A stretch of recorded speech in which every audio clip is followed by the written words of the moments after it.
So yeah, I'm sorry we haven't done this in a few weeks. A lot of traveling for me plus COVID, and that made things very challenging for me. And actually, I was just telling some of the ladies here that, my experience in Korea this time was uh, very different and much more difficult. And not, I think, I was behind the scenes, a lot of things, so I basically didn't get to participate with anything. And I think actually the hard thing about this was I didn't get to hear mother speak personally. Every time she did, it was very brief when she did, but I had some crisis happen and wasn't able to be there. And even, when we transitioned to the Chanukuk leaders meeting, the victory celebration, mother wasn't part of the program until the victory celebration, which got changed several times. So it kept getting postponed a few days. So I think it was hard for me, plus a lot of challenges and getting yelled at and crisis and situations and things like that. But actually I came home feeling pretty defeated and I was struggling a lot. But I know that there's some kind of like victory to claim. And of course, when you're in Cheongpyeong, I got up early every day and climbed the mountain and prayed a lot in the Cheongpyeong and, couldn't quite get the breakthrough, couldn't quite feel like mother's spirit, honestly. And I have my own thoughts and feelings behind that, but maybe I'll share another time. But I coming back and talking with a few people since I've been back, I think I'm ready to kind of claim the role I'm playing, which is about, women and women leaders and what it's like to be a woman leader working in our church organization, and particularly trying to help people understand mother's heart and mother's words and really what's on her heart and mind, because had many different experiences where I just felt like there was a disconnect in so many ways. So when I've been praying and thinking, actually, I kept coming back to this group and I kept coming back to this tradition of reading mother's words and how empowering and healthy that's been for me, and also I know for all of us. And it's kind of hard to explain, but it's just like feeling in tune with true mother is a really powerful place to be. So I'm reinvigorated for this group and even trying to consider how to share that with other people, how to kind of expand this vibrational network of feeling close to what's on mother's heart. So if you have thoughts and ideas, please share them. In the meantime, we've missed a bunch of speeches from True Mother in the last month. And I've prepared 3 of them for today. We're not going to get through all of them, obviously, but they're all in the same theme. And I have a little bit of a cough still from COVID, so apologies. But we'll read at least 1, maybe 2. They're pretty short speeches and they have pretty similar theming. So I just prepared them all just in case. And so the first 2, I can't quite figure out what happened, but they're both labeled as speeches given to Korean members who are visiting the Bonhyungwon, where father is buried, and the Chonjanggun. They called it a pilgrimage. And she gave 2 speeches. And I can't tell if one of them was inside the building and one of them was outside the building, or if they were just 2 totally separate situations, but similar theming. And we can, this is keep in mind, this is in preparation for Father Seunghwa. So everything is about the theming of let's meet true father. That was a theme of the 40-day condition that she asked all of us to do, which was prayer and reaching out, connecting with both new members and members who have been distant. And I mean, even just the theming of it and the content of it and everything that happens surrounding the, really elevating Father Seunghwa, to me is so clear how much true father and true mother are united and how much true mother loves true father. And of course, there's always some drama going on, with people and naysayers who say true mother is trying to start her own cult and she's trying to become the new God and things like that. But when you read mother's speeches and you see what she's talking about, it really clarifies that that is not the case. And so it's a good thing for us to have give and take with to kind of understand all of that. Okay, so this is the first one. that we'll go through. And this happened on, it says the 21st, but sometimes those dates are wrong. So sometime, before we all headed to Korea, but this was given to Korean members when they were doing a pilgrimage to greet Father's burial place and visit the Chanjeonggung. Kind of like, it feels like in preparation for Father Seunghwa, really meeting True Father and hearing from True Father and having your own personal connection with True Father in spirit world. Says, beloved, blessed families, sons and daughters from subregions 3, 4, and 5, I'm happy to meet you all. You can feel how Heavenly Parent is with us just through the weather today, right? What was the dream of the Creator or Heavenly Parent? God's dream was to live in heaven on earth with the true parents and his children. Have the true parents created an environment that would allow that dream to be realized or not? They have. I've made changes to the flower beds at Chanjeonggung. Previously, there were big trees in the area there on top, but we have removed the trees and I planted flowers that bloom all year round. So last year, the butterflies and bees loved it. But because of this year's unusual weather, many bees seem not to have survived the cold. As a result, it was not easy to see bees this spring and summer. You can hear the sound of crows now instead. And I just, I really appreciate how cute and how sweet Mother is. She's talking very simply about, what we all do in our homes, right? Which is making things beautiful and trying to think about like how it feels and how this bush should change or that should change and how this picture should change or that should change. But this is a very motherly and womanly way of, our contribution. It's like the environment, the experience. A pretty yellow wagtail made its nest in one of the flower beds here in Chanjeonggung. She looked after her young and then off they flew. However, it wasn't just that once. A second wagtail nested here and laid eggs. A third wagtail seems to have built its nest in what is probably one of the safest places in Chanjeonggung, there at the basement entrance. There is an unused car and some other items. Somehow the wagtail found it and made its nest there. Now she's looking after her nestlings. So, it's cute, but why is Mother talking about, birds that are coming and nesting at Chanjeonggung? She mentions it and talks about 3 of them and reveals there's some hidden basement with old items and unused cars that this bird found. And she goes on and says, some crows have also made nests and raised their young around Chanjeonggung instead of in the trees. So there are many crow families here. The reason I mention this is that even nature knows true parents. They also recognize Chanjeonggung. So she's using this as a way to kind of very sweetly demonstrate the desire to be close to true parents, to be close to Chanjeonggung, that even that nature recognizes it. She uses this analogy further and she says, would it be okay if you attend Heavenly Parent less well than nature does at this time, when you must attend Heavenly Parent and achieve the kingdom of heaven on earth in your lives? The audience says, no, it would not be okay. She says it would not be good, right? Therefore, what should be done about this people, or what should be done about this people that is ignorant of the true parents and the Heavenly Parent? We must teach them. What should be done after teaching them? They should be guided to establish true families. Is that right? So, I appreciate Mother's style, which is there's always something that makes you feel loved and your heart is open and you're feeling like, oh yeah, this is all wonderful. But then Mother still gives very strong guidance and clear direction and challenges people. So she's telling people about the birds who are nesting near Chanjeonggung, who are attending true parents, but she reflects it back on us and says, do we have this kind of heart, just like nature naturally does? Do we have this ability to recognize who true parents are and attend them and show up in the way that True Mother and Heavenly Parent and True Father are asking us to? And again, the theme that she's talking these days is we must teach people.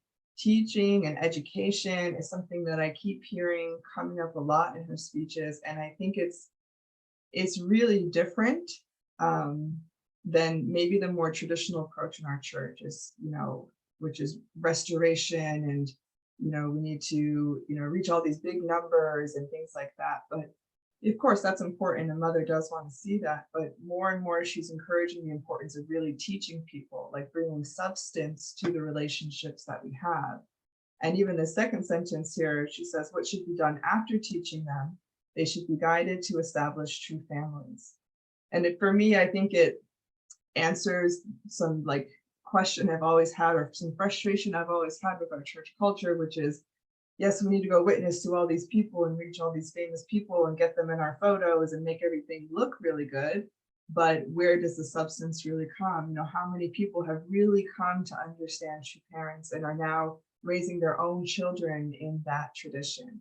And there's not a lot of them. And so that's why it's pretty amazing to see one of the things happening in our movement right now, which is the ACLC pastors who went to and did the Seunghwa workshops, right? They did Ansu, and they're blessing and liberating their ancestors.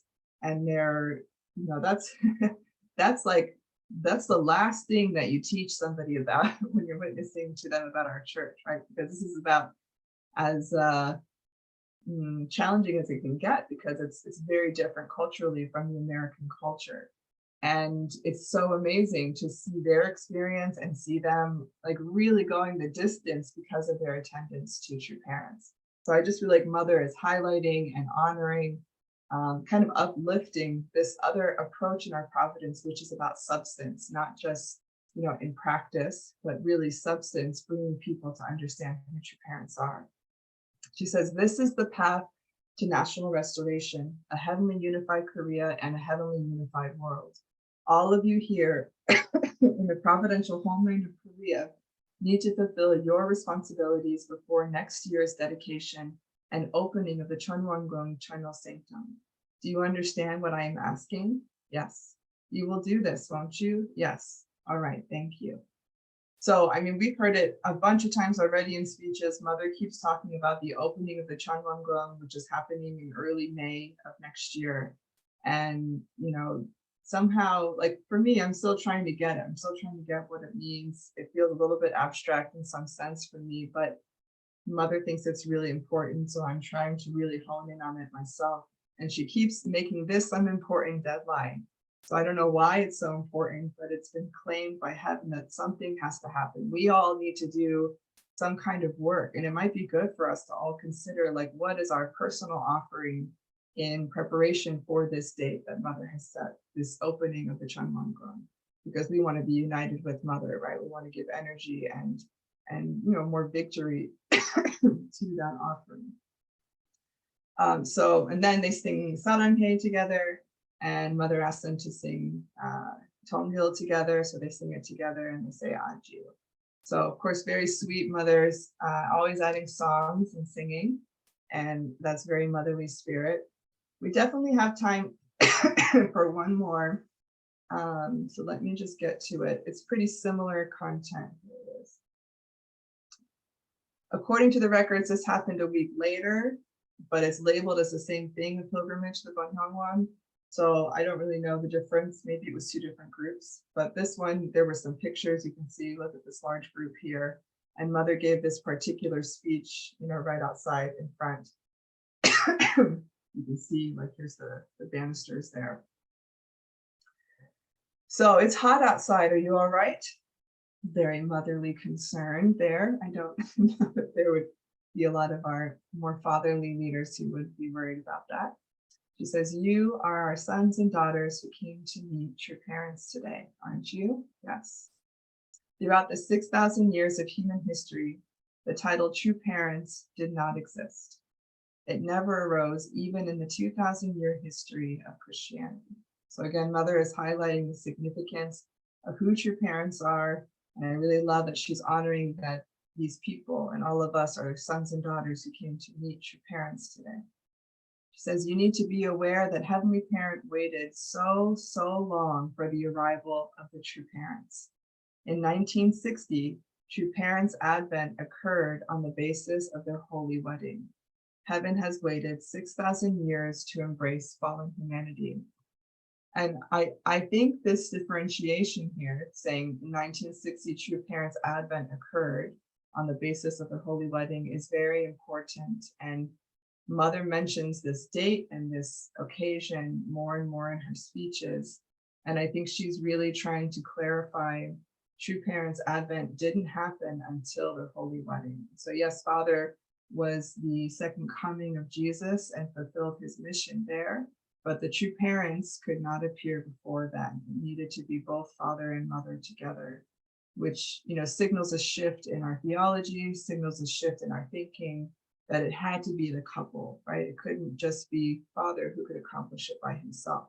Couldn't be mother to accomplish it by herself either. It had to be their holy wedding.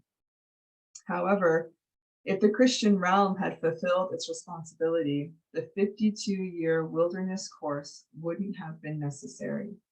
After going forward without rest, true parents proclaimed Chanoguk Foundation Day and the founding year of Chanoguk. And I mean, the themes in Mother's speeches are pretty, they occur over and over again.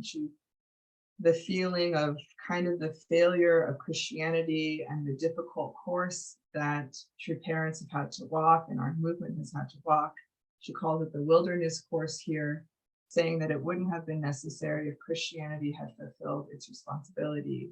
And we know she's also mentioned other points here about really welcoming the only begotten daughter. If that had really been understood, that would have been a shift also. And so when I read this, I feel like there's a sense of longing for Mother, a little bit of a sadness, looking at how things have turned out, but still, claiming the victories, claiming what has happened and really have confidence in what's going to happen in the future. She says, due to true parents and heavenly parents' great impact on providential history and on human history, this Chanoguk full of hope, where heavenly parents' dream can unfold on earth, could begin. And I think this word, again, this is all translation, but I like this using the word begin, meaning it hasn't been fully accomplished, but the door has been opened for this new realm to begin to be built substantially. True parents will not conclude things just with proclamations. They must, therefore, create the environment on earth in which people can substantially attend Heavenly Parent. And this goes back to the other speech, right? She was talking about educating people and then having them become blessed families and raise our own blessed families. And Mother's saying here that true parents are not just going to make proclamations. We have to make this a substantial offering, a real place where people can actually attend Heavenly Parent. And this comes up so often. It's like, I used to feel the same way about Father's speeches, as they were very repetitive and the same things would come up. And I was younger there, so I kind of found it more annoying than anything. But for me now, as I'm older and really trying to understand Mother's heart, I feel like she's repetitive because she feels like we don't get it. And she feels a seriousness about it that needs to be responded to. And so she's very serious about making a substantial offering while she's still alive on earth.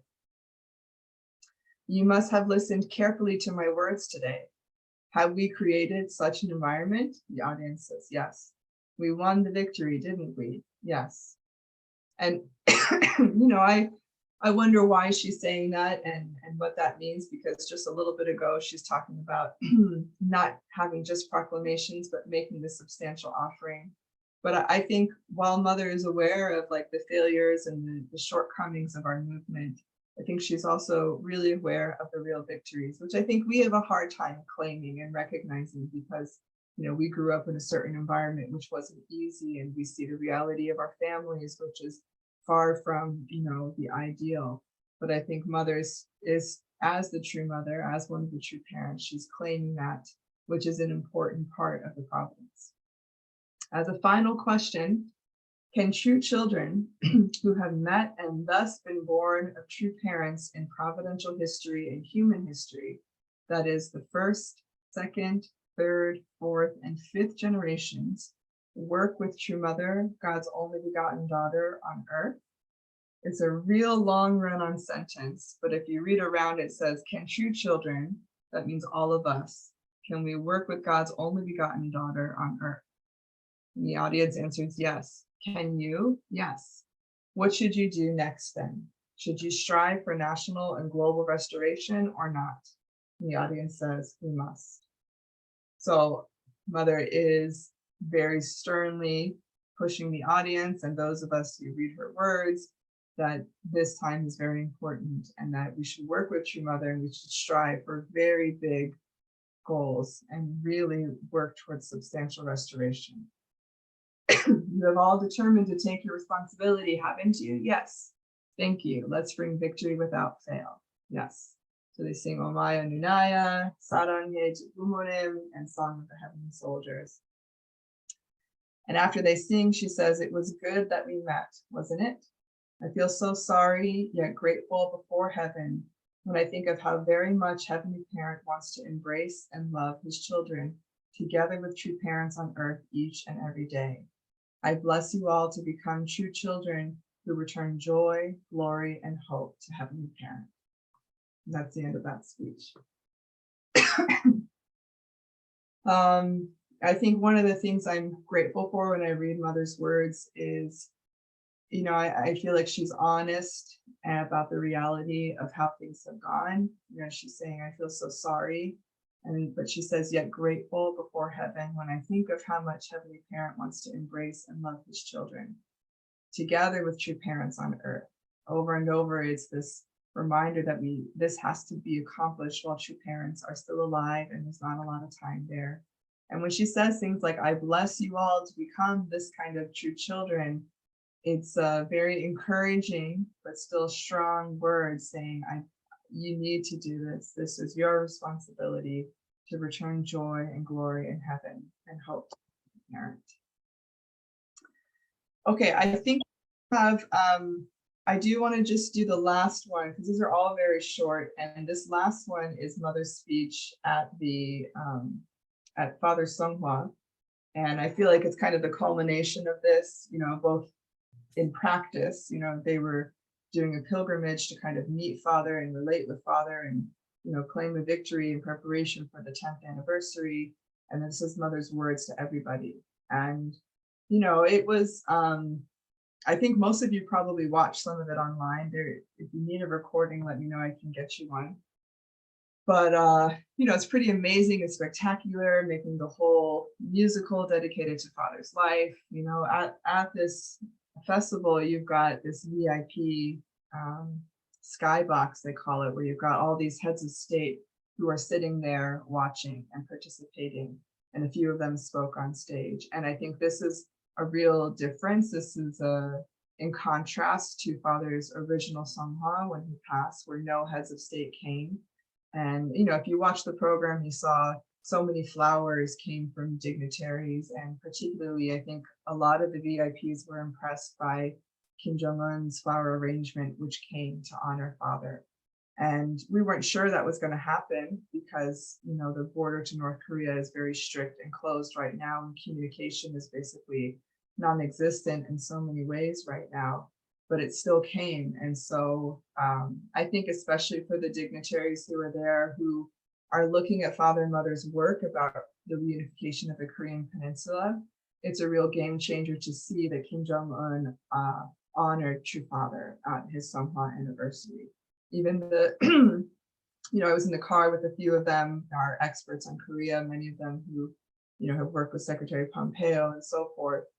And, you know, they are starting to see that we have real possibility and influence to make this some kind of shift happen. And, you know, the day after this program, I was in the car with them, taking them back for the think tank program. And they were suddenly giving me so many suggestions of what we should do to get North Korea to engage and how we could substantially make this happen and things like that. Because I think they're starting to see from that program that was held just how significant True Parents' reach is and influence is. So I think it was a real victory, and it needed to be a victory to kind of close that door, really honoring Father and his life's work. So her speech is short here, the picture of her speaking to everybody there. This is from her skybox here. Dear global leaders, distinguished guests, and beloved blessed families, did you meet Father today? What did True Father say? And before I go further, I think this is important to highlight because, like I said, Mother had us all doing this 40-day condition with the theming of let's meet True Father. And so, yes, Mother talks about herself a lot and is asking us to unite with her and understand who she is and the significance of her role in this time.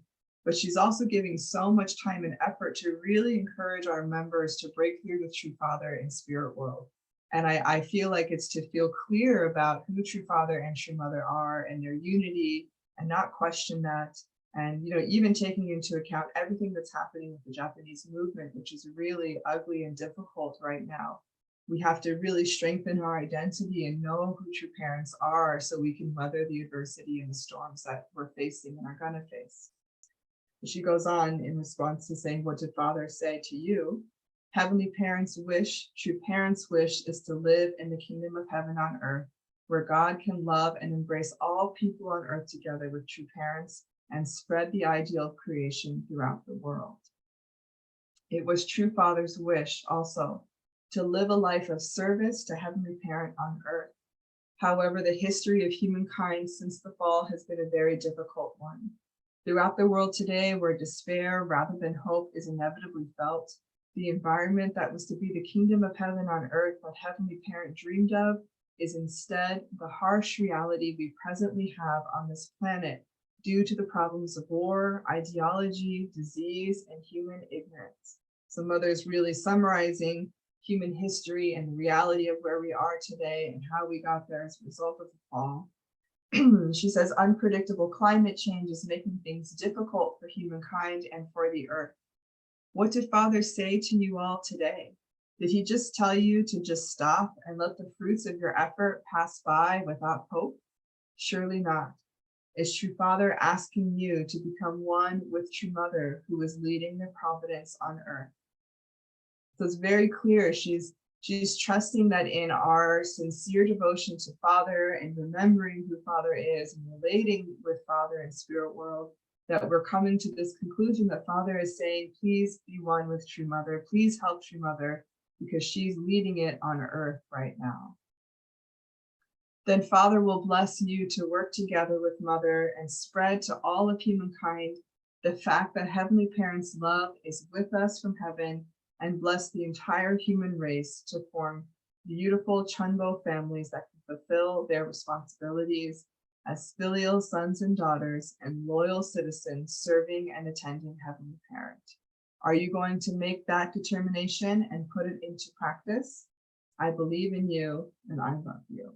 And of course, Mother always, it's a short speech, it's very direct. She's saying, look at the world. It's not ideal. It's really a difficult place, and God isn't able to love people freely here on earth. And she's saying, did you break through with Father? And if you did, what did he say to you? He must have told you to please unite with True Mother, who's leading the providence on earth at this time. And if you can do that, and if you can make that commitment, then Father will bless you from Spirit world to really fulfill your responsibility. And of course, she always says, I believe in you and I love you, which is a very True Mother type energy. And I think, I went a little bit long maybe on the content side, but I feel like it's a good wrap up to the other two speeches, kind of showing where Mother's leading us and where she's directing us and where her hope is heading. So I'll end my part here.